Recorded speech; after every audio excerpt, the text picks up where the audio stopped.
दोस्तों शुरू करें। हमने आपके लिए बनाया भी है तो सहूलियत रहेगी आपको, लेकिन आपके दोस्तों को ईमेल कर दिया जाएगा। Friends, let's start, shall we? I'll as usual do in English and then Hindi. Normally I do Hindi first. Friends, I want to say at the outset that the grant of premature release to the convicts of Bilkis Bano case is a stain. Friends, I want to say at the outset that the grant of premature release to the convicts in the Bilkis Bano case is a stain on this government, a stain whose legacy can never and will never wash off. No doubt, the matter being sub judice will be decided in due course by the apex court. And we are here not going into legal merits, arguments and contentions. But the bar of public opinion and public conscience is no less important as the court of the people. In that context, in that court of the people, in that bar of public opinion and public conscience, I say with firmness and respect that it is repugnant, reprehensible, and revolting that an elected government in a democracy chose to release rape convicts in such a casual and cavalier manner.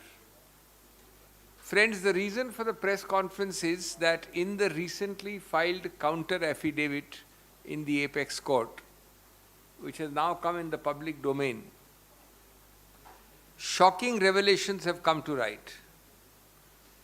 First of those is that it is now clearly established by way of the affidavit that it was the Modi government, the central government, which gave its concurrence and approval for the release of the individuals convicted of gang rape involving pregnant woman, 3.5-year-old child, and members of her hapless family. Release was ordered, ironically, on Swatantrata Divas, 15th of August this year. And since then, the central government, I'm now talking of the central government, not the Gujarat government, has maintained a studied and deliberate silence on the release of these criminals. Something which has drawn stinging criticism globally and in India, and it is now for the first time that the counter affidavit reveals that, quote unquote, the central government gave concurrence and approval for their release. That also happened after a delay of several months and weeks, when the Honorable Supreme Court desired the central government and in particular the Home Ministry to put on record this position. Secondly, this document now in the public domain reveals that this was stoutly objected to, not only by the prosecuting agency CBI, this is very important, the prosecuting agency in the case in that sense is supposed to have the primary control of the case, the understanding of the case, the sensitivity of the case. CBI opposed it, and the special judge also did not agree and opposed it. This second vital fact was also suppressed till the Modi government was forced to file this affidavit in the apex court. Friends, despite the clear and clumsy attempts, the deliberate clumsy attempts to justify this embarrassing, to delay and to suppress this embarrassing and demeaning action, it is clear that unfortunately the sole object of this horrendous act was a raw political object. I want to underline 4 facts. Some of you know about it, but it is important to underline and repeat. First, the panel which ordered their release, it is quite amazing in writing, cited justifications like, quote unquote, convicts belonged to Brahmin and Sanskari families. Now, if this can be a reason, I don't know which system of order and rules we are following. It then said that they may have been intentionally framed, forgetting that they are convicts convicted by a court, intentionally framed. It does not mention the crucial, remember, this has come in affidavit now, but the panel does not say that the MHA, the Ministry of Home Affairs, has granted approval for premature release. This is not said by the panel. It is suppressed. It is tried to be hidden. Second, and everything has to be seen holistically, contextually, not piecemeal and isolation. As you know, they are released on Independence Day this year, and shortly thereafter are felicitated by members of organizations who profess close association with the ruling party. Persons associated with the ruling party, both in Gujarat and in the center, in fact made public statements, though feeble, to try and justify this unjustifiable and craven decision. Third facet, these are convicts released with identical en masse blanket approaches, which shows that everybody is painted with the same mechanical brush. So there are no facts distinguishing this gentleman from this gentleman. There is no fact distinguishing this gentleman from this gentleman. It's a blanket mechanical order, no application of mind to individual cases, individual culpability, individual charges, individual acts or omission. Was this, I ask you, an obscene formality which the panel did? Fourthly, friends, the threat posed by the release, at that time imminent release of these people, the threat posed to the life, liberty and security of Bilkis Bano and her family has not even been considered. I can understand that you consider the threat posed to him and then you reject that. I can consider that you say that, look, this is a threat posed to me, but then we don't think it is a real threat. It is not even considered. It was in fact the direct and serious nature of the threats which had in a sense been already underlined by the Supreme Court when you remember this case was transferred from Gujarat to Maharashtra. Even the trial of the case is transferred from Gujarat to Maharashtra, but when it comes to release, this prime consideration is not a factor or a facet for either the panel which directed their release or the central government which gave concurrence and approval. All of this, friends, establishes beyond a shadow of doubt, slightest vestige of doubt, that this is done with full concurrence, involvement, participation, in fact, I'm sorry to say, full encouragement from the central government, the Modi government. Friends, may I end by saying, we have raised already in what I have said, questions are inbuilt. But let me specify 3 questions in a more formalistic mode. They are already implicit in what I have said.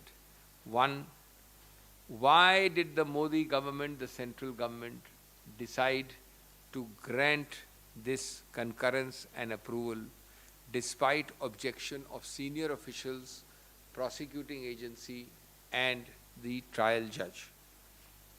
Why is the question, was this preferential treatment given? And it is no ordinary crime. It is reprehensible, horrific and heinous. 2, this is a question to the Modi government through the public domain, through the press. Has the government decided to pardon all convicted rapists and child murderers who have served a certain period.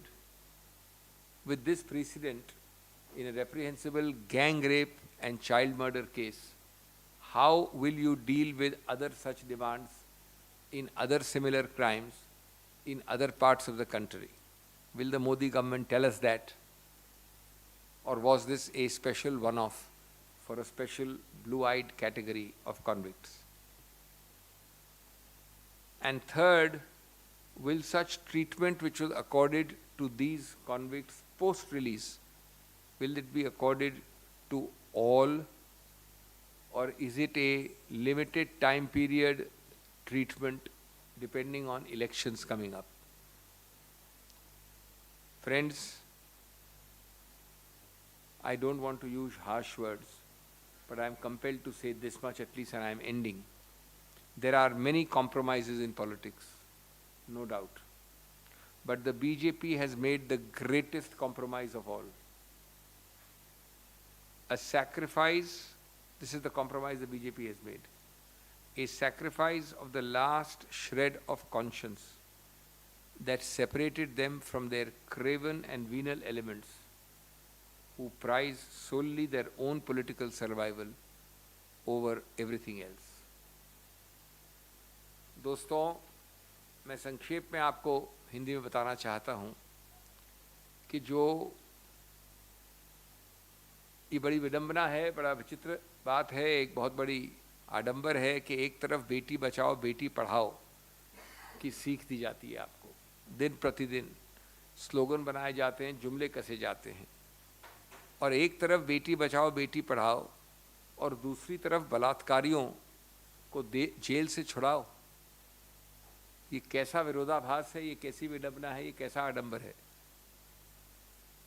जिस प्रकार से रिहाई जल्दी दी गई है उन लोगों को जो अभियुक्त नहीं हैं, एक्यूज नहीं हैं, जो दोषी ठहरा चुके हैं कोर्ट कचहरी द्वारा, अपील्स के बाद अंतिम निर्णय द्वारा, उनको रिहा किया गया है। ये एक ऐसा काला धब्बा है जो इस सरकार, प्रदेश सरकार और केंद्र सरकार से कभी नहीं धुल सकता। ये भर्त्सना योग्य है, ये घिनौना है, ये घृणात्मक है कि कोई भी चुनावित सरकार एक लोकतंत्र गणतंत्र में इस प्रकार से अपने एक अधिकार क्षेत्र जिसको वो मानती है कि उसका अधिकार क्षेत्र है, उसका दुरुपयोग करके ऐसा काम करे। ऐसे बलात्कार वाले लोग जो कन्विक्ट हो गए हैं उनको रिहा करें।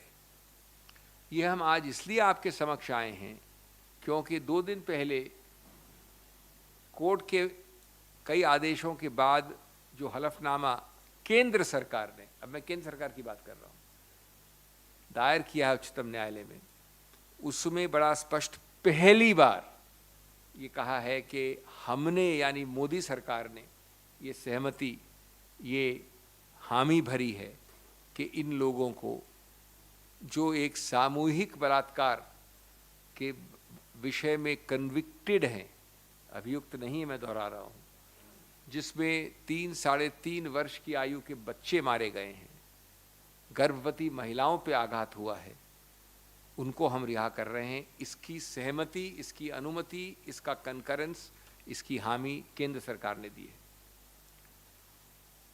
ये आप जानते हैं कि ये रिहाई एक, ये भी अपना एक विडंबना है, स्वतंत्रता दिवस 15 अगस्त को हुई और विश्व भर से भर्त्सना और घृणा हुई इस बात की, भारत में, अखिल भारतीय स्तर पे और विश्व भर में।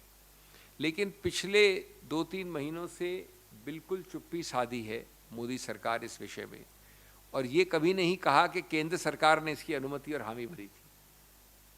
ये तो अलग बात है कि उच्चतम न्यायालय के आदेश के अंतर्गत वो बाध्य हो गए, एक हलफनामा करना आवश्यक था, उसमें ये पहली बार निकला है। इसका मतलब है इसको छुपाने का, इसको लुकाने का और छुपाने का प्रयत्न किया गया है, ढांकने का।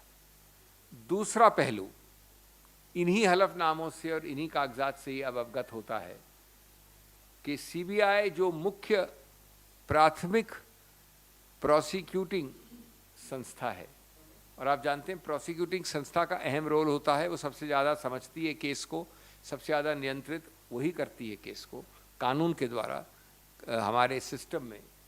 वो प्रोसिक्यूटिंग एजेंसी सीबीआई ने इसका विरोध किया, ये भी खुलासा अब हुआ है पहली बार।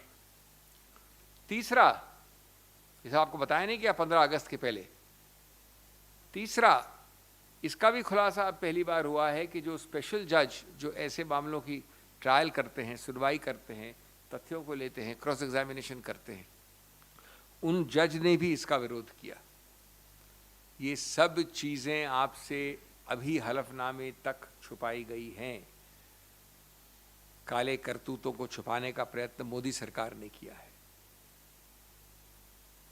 ये दुर्भाग्य की बात है, भत्सना की बात है कि इसके पीछे एक और सिर्फ एक उद्देश्य था, काला उद्देश्य, एक बड़ा नंगा राजनीतिक उद्देश्य।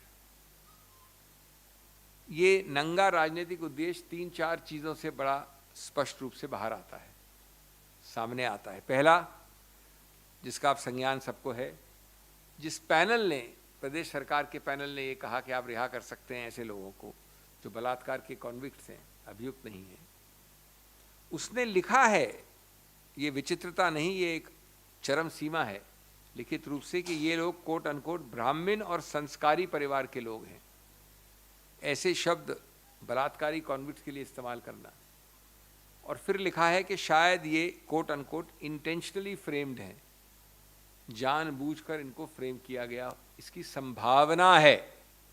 अरे भाई, इसकी संभावना है तो क्या आप भूल गए कि कोर्ट कचहरी में और अपील में उसके बाद इनको कन्विक्ट किया गया है ट्रायल के बाद। Intentionally framed, may have been intentionally framed, ये कहाँ से आ गया? दूसरा पहलू, क्या आप सबके साथ ये करते हैं कि ऐसे बलात्कारी जो 10-14 साल बिता चुके हैं, उनके तुरंत निकलते ही उनकी आवभगत हो रही है, उनको जो अंग्रेजी में कहते हैं फेलिसिटेशन समारोह हो रहे हैं, उनको हीरोज़ की तरह स्वागत किया जा रहा है।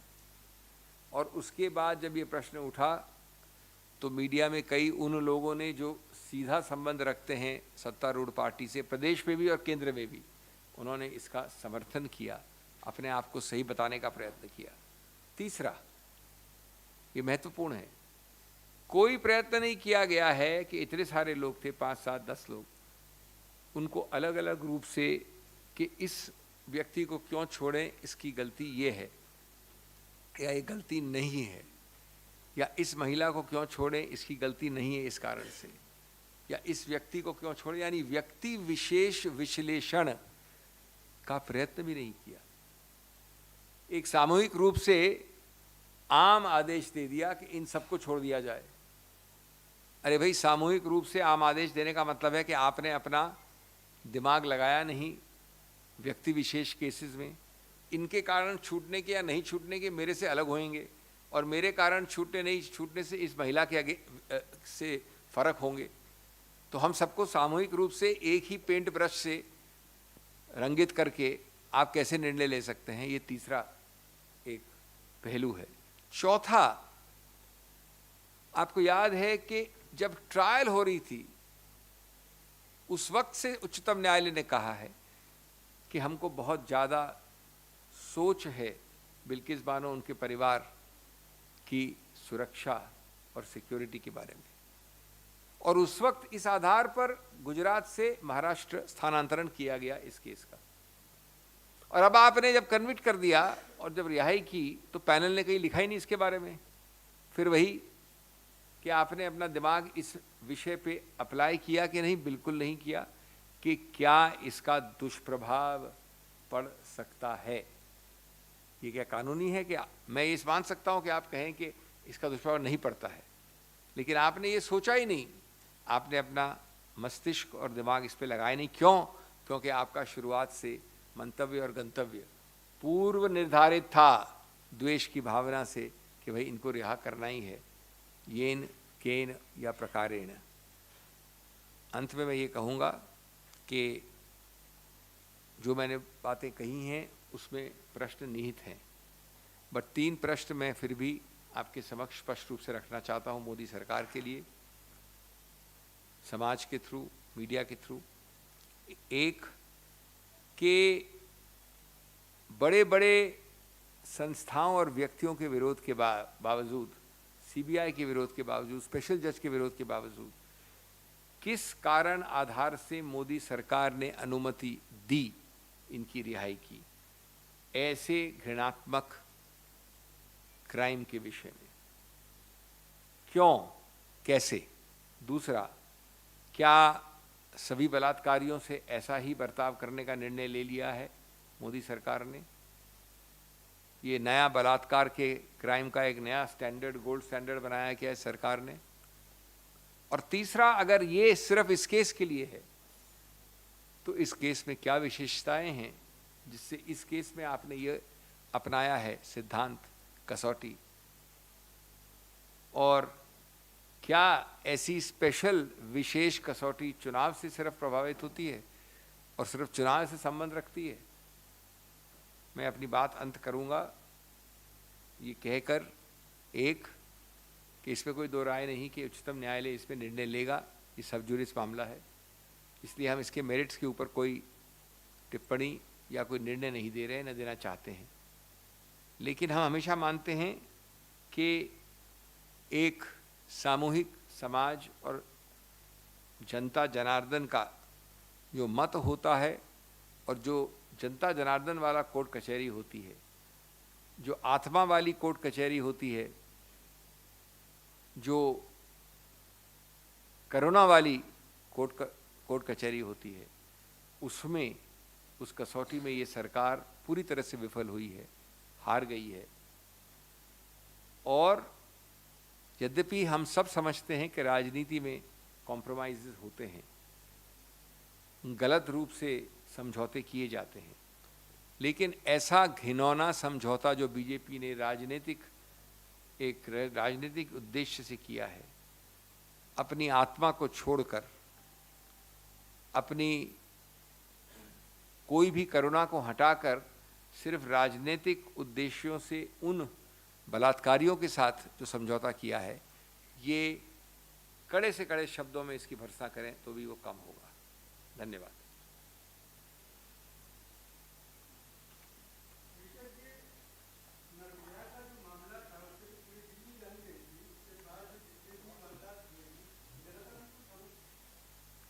नहीं, एक मिनट इसको खत्म कर लें, कुछ प्रश्न हो तो उसके बाद।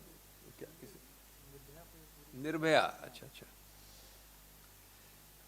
नहीं तो आपका प्रश्न क्या है निर्भया पे? हाँ,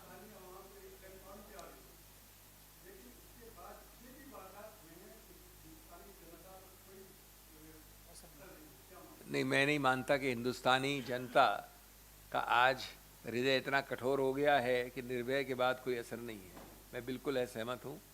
हमारी संस्थाएं, हमारी आत्मा, हमारा जनता जनार्दन, हमारा आम आदमी इससे उद्वेलित है, इससे चिंतित है, इसको घृणा से देखता है। अब ये अलग बात है कि आपके पास बहुमत है तो आपने समझ लिया है कि बहुमत की धौंस का मतलब है कि जितने भी मानवाधिकार हैं, जितने भी संस्कार हैं, जितने भी सिद्धांत हैं, उनको हम कटघरे में रख के, उनको हम एक खड्डे में डालकर आगे बढ़ेंगे। ये एक लोकतंत्र और गणतंत्र की विकृति है। ये बिल्कुल जो मन में और जो पेट पे और जो हृदय पे लात लगती है, ऐसे गलत घृणात्मक कामों से, घिनौने कामों से, वो लंबी होती है, मस्तिष्क पे रहती है। और मुझे पूरा विश्वास है कि ये भारत इस बात से, भारत की पूरी संस्कृति इसके विरुद्ध है, ऐसी चीज़ों की। भारत की पूरी सोच, भारत की पूरी अस्मिता, भारत की पूरी पहचान इसके विरुद्ध है।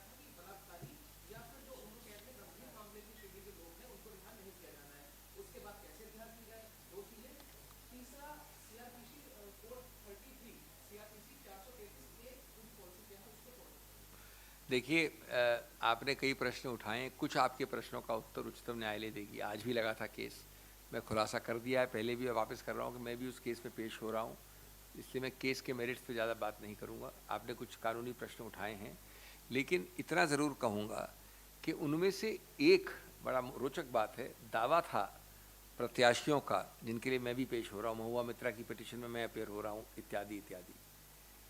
उनका यही एक याचिका थी कि केंद्र सरकार, क्योंकि सीबीआई इन्वेस्टिगेशन है, का भी एक रोल है और उन्होंने क्या किया नहीं किया हमको बताइए, हमारे हिसाब से उनकी कोई अनुमति ली गई कि नहीं पता नहीं है हमको। ये एक याचिका थी शुरुआत से। तो अब मालूम पड़ा है कि सीबीआई ने विरोध किया, केंद्र सरकार ने कहा दे दो।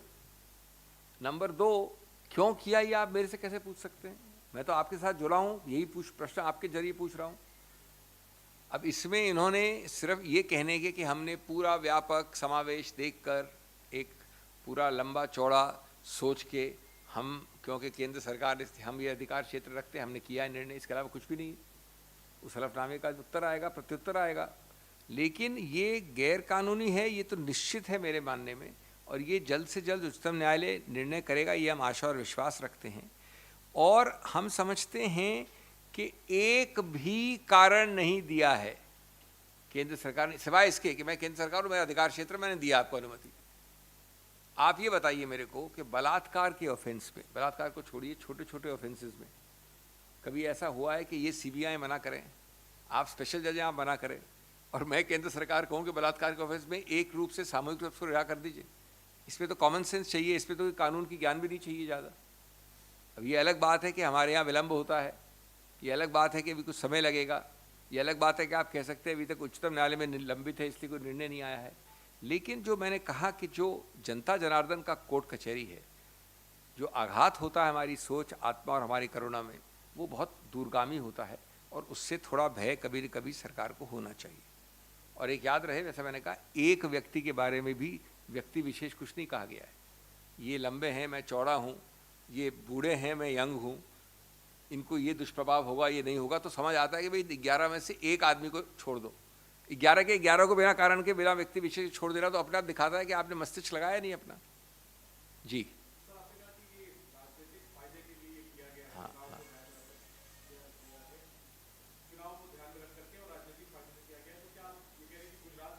इसके अलावा क्या हो सकता है?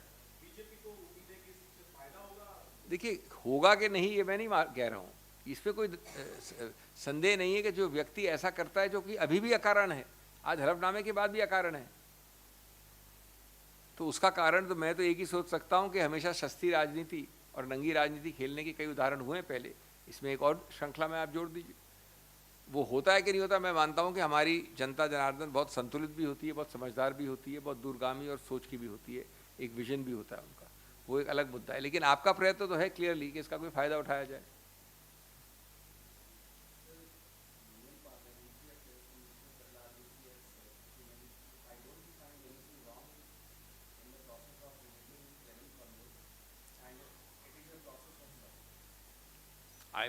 I'm very happy you told me. I should have included that in my press conference. When did he say that? I don't know, but so I would that answers my question.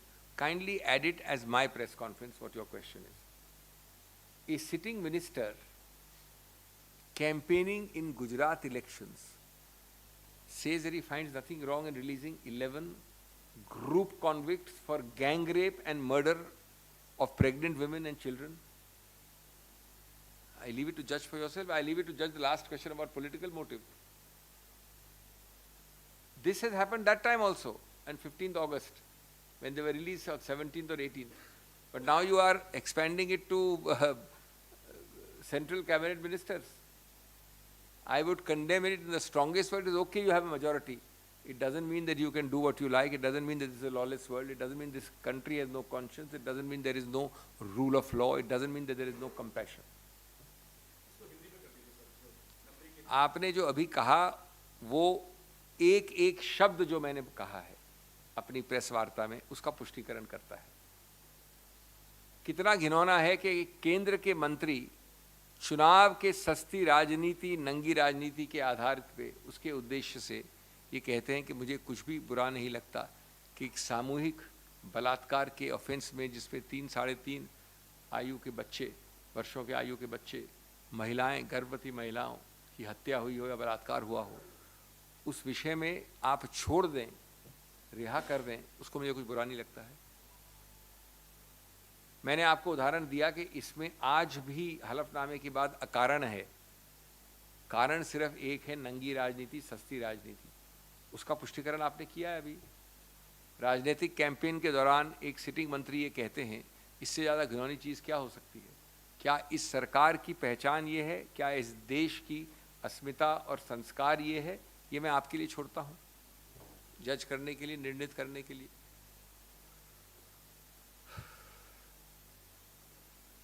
Okay, या